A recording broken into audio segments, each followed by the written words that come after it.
Metrópole Entrevista.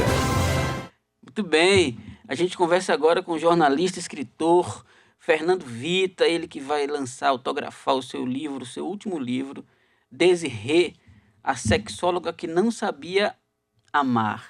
Para ninguém pensar na rima antes da hora. Lá no Sebo Galáxias, neste sábado, a partir das 17 horas. Vita, seja bem-vindo. Como você está? Meu amigo, melhor agora que estou podendo conversar com você, com Daniele, com Abraão, com todos que estão na redação e principalmente com esta cacetada imensa de ouvintes que vocês têm nesse horário. Meu boa noite para todos vocês. Boa noite. Essa cacetada é bom, combina com o tema do livro.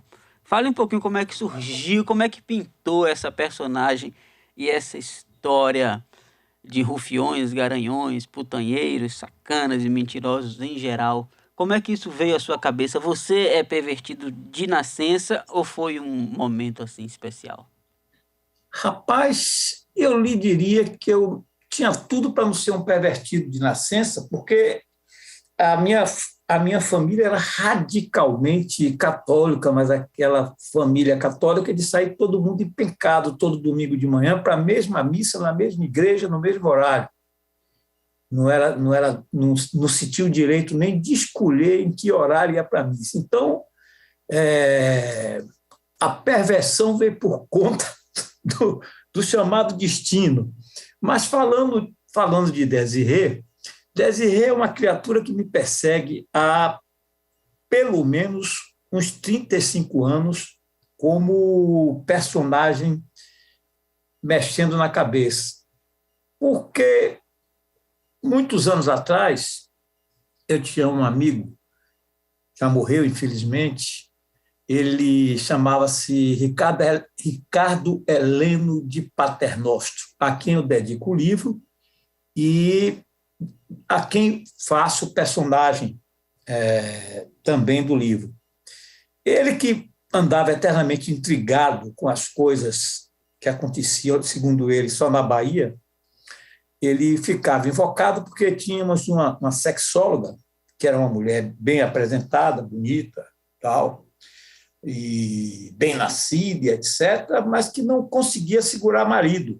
Então ele dizia, olha, essa Bahia é uma coisa louca, nós temos uma sexóloga, a única sexóloga no mundo que não sabe, e aí sim ele conjugava o verbo que eu não pus no título do meu livro.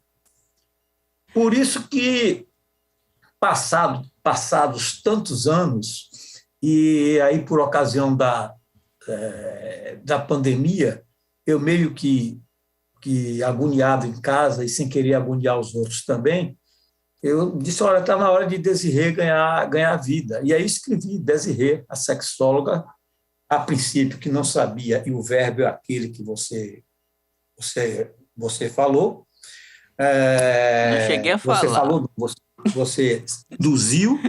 Não cheguei a falar. O título original seria esse, o livro foi todo escrito com Desirê, a sexóloga que não sabia. Uhum. Depois, eu próprio troquei para Desirê, a sexóloga que não sabia, e botava 3 pontinhos, e na hora H de concluir o livro, etc. e tal, o Luiz Fernando Imediato, que é um dos donos da geração, disse, não, olha, ou você vai assumir e botar o verbo que rima com Desirê na capa ou no título, ou você arranja outra coisa, mas não deixa os 3 pontinhos, eu deixo a sua liberdade de escolher, porque eu não brigo com título de autor nenhum, porque se der certo o livro, o cara vai dizer que ele bolou o melhor título, se der errado, ele vai dizer que a culpa foi minha, em síntese. Numa conversa com o Luiz Fernando Imediato, com a Fernanda Imediato, que é a filha dele, que é quem toca a geração editorial hoje, terminou que nós deixamos Desirê, a sexóloga que não sabia amar.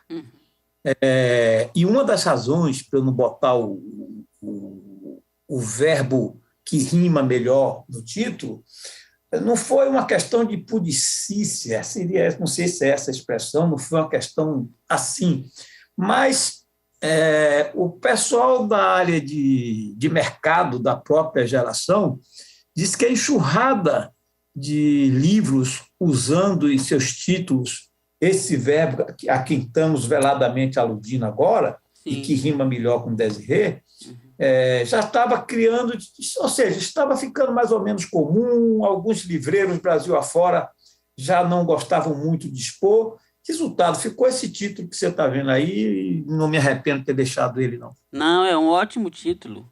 Essa sexóloga que não sabia amar é sensacional. Agora, falando em linguagem, Vita, o que vem a ser o subdistrito? O que significa subdistrito conforme escrito no seu livro? Não seria subdistrito, seria segundo distrito. Segundo distrito, perdão, é verdade.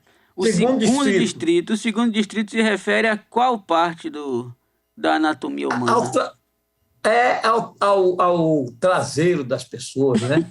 O monossílabo. O subilatório, né? Acho que Jorge Amado usou essa palavra, né, num livro. Digamos assim, o segundo distrito seria o equivalente ao fiofó. O fiofó, é isso. O segundo distrito é uma ótima expressão, né? Não, vou dar uma caminhada aí no segundo distrito. É muito bom.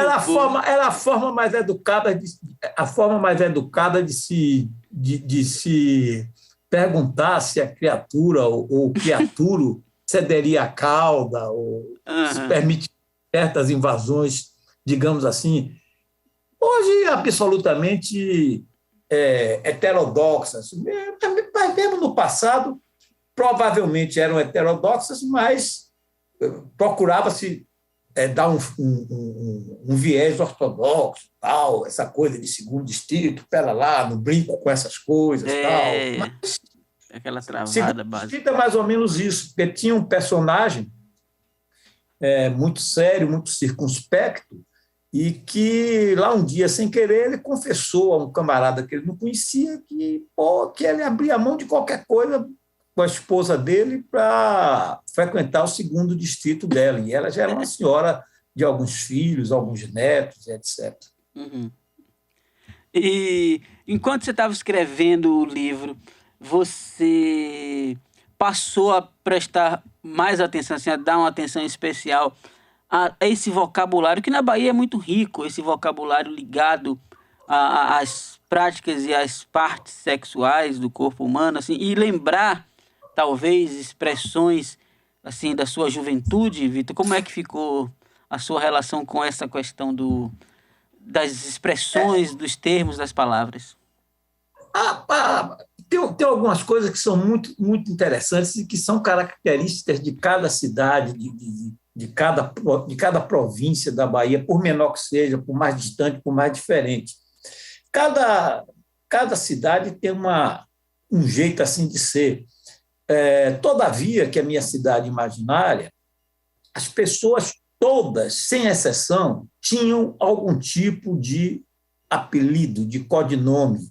Quando o camarada não tinha nenhum apelido pitoresco, algum codinome pitoresco, os camaradas diziam fulano de tal, por exemplo, meu nome, Fernando, Fernando da professora Zita, ou Fernando de São Edivaldo da padaria. Era o mínimo que se permitia, mas ninguém era absolutamente Fernando Vita ou João Antônio de Souza, todo mundo tinha um codinome.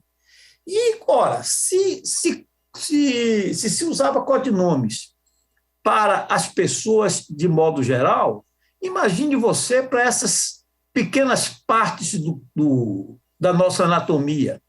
Então, por exemplo, segundo distrito, não me consta de ter ouvido essa expressão em nenhuma outra localidade que não lá. O meu sogro, que já se foi, era um camarada, tanto ele como minha sogra, que gostavam muito de usar certas expressões que terminava eu as ouvindo pela primeira vez na vida. Segundo distrito foi uma delas. Essa é uma ótima expressão. Dani quer fazer uma pergunta agora. Olá, Fernando, boa noite. Daniele Campos falando aqui agora. Em Harry Potter, por exemplo, assim como outras sagas ficcionais, à medida que vão sendo publicados os livros, a gente descobre um pouco mais do universo em que se passa aquilo, né? No caso de Harry Potter, o universo bruxo. No seu caso, a gente fala de Todavia. Nesse novo livro, que já é o quarto que se passa em Todavia, você traz mais coisas sobre esse universo? O que é que tem de novo para quem já leu os outros e vai poder descobrir somente nesse? Olha, Todavia, para mim, eu diria que é um verdadeiro karma. Porque, veja, quando eu pensei em fazer Desirê, o pensamento inicial é que toda a trama, toda a narrativa se desse aqui mesmo por Salvador. Quer dizer, eu pensava não voltar todavia. Mas eu não sei que diabo é que, na hora que eu começo a dar forma aos personagens, já escrevendo, vão aparecendo os meus fantasmas todos lá de Todavia, e eles, como se eu fosse um cavalo deles, eles pongam no meu pescoço e me cativam de forma tal que eu não consigo me libertar. Então, quando eu escrevi o primeiro livro, Onde Todavia Foi Cena, que foi o Cartas Anônimas, eu já sabia que o segundo livro, que seria O Avião de Noé, também se passaria em Todavia, porque é uma história real, porém com algumas colhudas, que se passou verdadeiramente em Todavia. O República dos Mentecaptos, que é uma autobiografia ficcional, claro que teria que também ter alguma coisa de Todavia. O Desirê poderia, pura e simplesmente, transcorrer todo aqui por Salvador ou por qualquer outro lugar. Mas não sei por que o diabinho me empurrou para Todavia. E aí você me fez uma pergunta, e talvez por conta de Todavia ser a cena de todos esses livros, vários dos personagens do Cartas Anônimas terminaram vindo para o Avião de Noé, depois vieram para a República dos Mentecaptos e agora estão em Desirê. Quer dizer, eu tenho lá um personagem que é um monsenhor italiano, um monsenhor muito à vontade em todos os sentidos da vida, bom bebedor, bom comedor, bom vivedor, gosta de tudo que é bom, etc. Esse monsenhor está desde o primeiro livro. Tem um poeta, Corrêa de Melo, que transita também pelos 4 livros, e vários outros personagens, inclusive um gato, o gato Bambu, que foi um gato que vivia numa casa vizinha na minha infância, e que era um gato muito latino, um gato mau caráter, porque por mais que se tratasse ele aprontava, por mais que fosse melhor tratado, ele sempre arranjava um jeitinho de ser sacana, de praticar alguma sacanagem. Então, esse gato também está praticamente, eu acho que em todos os 4 livros, o gato Bangu está como personagem. Eu não sei se respondi a contento como você quis, mas a verdade é que, por exemplo, eu já tenho na cabeça mais ou menos qual é o próximo livro que eu vou escrever, e esse próximo livro, o personagem central, será um personagem do Desirê, que, coincidentemente, esse personagem, ou essa personagem, que era uma mulher, uma puta, ela não tinha aparecido ainda em nenhum dos outros livros. Ela apareceu no Desirê, e agora eu já penso em escrever o meu próximo romance, tendo essa figura, que é a Maria 21, como personagem central do próximo livro. Vitor Silas Braga Júnior mandou aqui, falando em elenco, tem também o elenco das posições. Ele mandou aqui uma mensagem dizendo que espia quem vem foi das expressões que mais gostei para designar uma posição sexual. Explique aí qual é a dinâmica, qual é a anatomia dessa posição, Vitor. A anatomia dessa posição é a seguinte: esse camarada que gostava de frequentar o 2º distrito da patroa dele era um maçom, um homem circunspecto, como eu já disse, um senhor já também mais ou menos assim, avançado na idade, e ele era um camarada meio gordinho, né? Ele tinha uma barriga meio proeminente, de sorte que ele, digamos, desenvolveu essa técnica do espia quem vem, que consistia em botar a esposa à janela, olhando para a rua, e ele aproveitava essa posição, digamos assim, de certa comodidade em relação à barriga dele para frequentar o segundo distrito. Por isso, espia quem vem. Espia quem vem é ótimo. Olha, eu vi um filme há pouco tempo, um filme argentino, que eu adorei, que se chama O Cidadão Ilustre, e que fala de um prêmio Nobel de Literatura que volta para sua cidade. Assisti. Você viu, né? E aí ele tem problemas com a sua cidade de origem, assim, com a população, porque as pessoas se reconhecem ou imaginam que situações descritas nos livros são delas, que elas viveram na vida real. Aquilo ali estava falando de meu pai e tal. Enfim, já teve com você situações assim, você certamente deve ter aproveitado alguma coisa dos seus amigos, de coisas que você viu de fato. Já teve caso das pessoas reconhecerem e gostarem ou não gostarem, ou de imaginarem que foram a fonte de inspiração para determinada situação e não terem sido? Olha, várias, inúmeras pessoas se descobrem nos personagens. Alguns eu uso o nome real.